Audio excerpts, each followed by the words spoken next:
10.000 km. Bây giờ chúng ta sẽ tiến hành thay lọc gió. Lọc gió nha.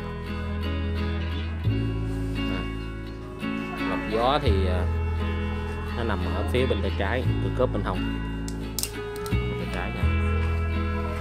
Rồi mình sẽ tháo ra. Mình sẽ tháo ra lọc gió ra để tiến hành thay nữa.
Mút này vệ sinh sạch.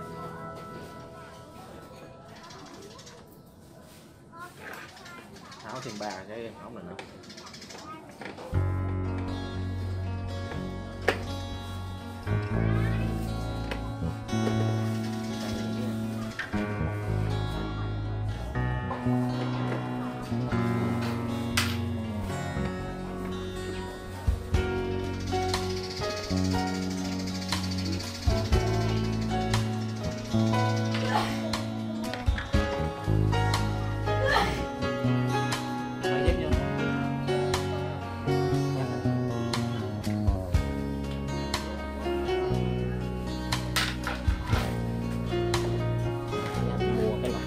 Gió này nha. Đó, lọc gió này nó bị dơ rồi.